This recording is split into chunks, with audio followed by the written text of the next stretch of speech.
তো বন্ধুরা দেখো, এই ভিডিওটা সবার আগেই আমি ধরেছিলাম আমাদের বড় জামাইবাবু বাড়িতে ষষ্ঠী করতে আসছে কেমন করে, সেটাই মজা করতে করতে আসছে। আমি সেটাই তোমাদের সঙ্গে শেয়ার করব বলে সেটাই আর করা হয়নি, সেই জন্য এই ভিডিওটা আজকে এই ভিডিওর মধ্যেই আমি তোমাদের সঙ্গে শেয়ার করছি।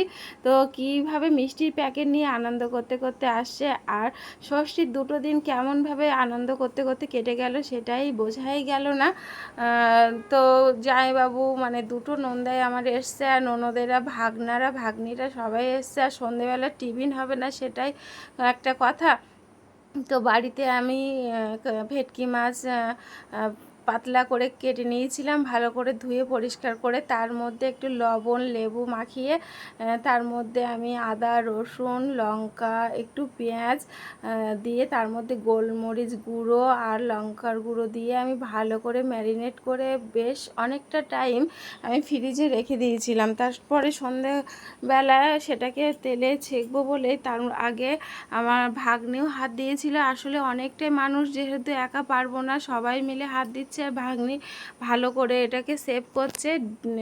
প্রথমে ডিমের ওপরে কোট করে তার মধ্যে কর্নফ্লাওয়ার বিস্কুট গুঁড়ো দিয়ে ওটাকে আমি ভালো করেই ও তৈরি করছে সেটা। আর এদিকে তেলটাও বসানো হয়ে গেছে, তেলটা গরম হচ্ছে, আর এইগুলো একটা একটা করে করতেও বেশ অনেকটা টাইমই লেগে যাচ্ছে, আর গরম যেহেতু প্রচণ্ড, সেজন্য এবার একটা একটা করে ছেঁকে নেওয়ার পরে সবাইকে পরিবেশন করা হবে। তো সবাইকে দেওয়া হচ্ছে, আর ওটা সস স্যালাড দিয়ে দেওয়া হচ্ছে, আর বড় জামাইবাবুকে দেওয়া হলো। তো বলছে খুব সুন্দর হয়েছে, খুব ভালো খেতে, টেস্টি।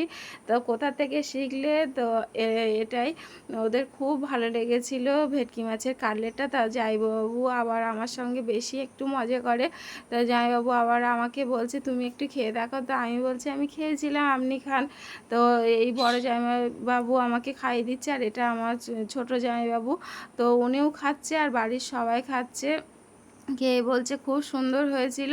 তো আজকের ভিডিওটা এই পর্যন্ত, তোমাদের কেমন লাগলো জানিও। নেক্সট ভিডিও দেখা হচ্ছে, টাটা।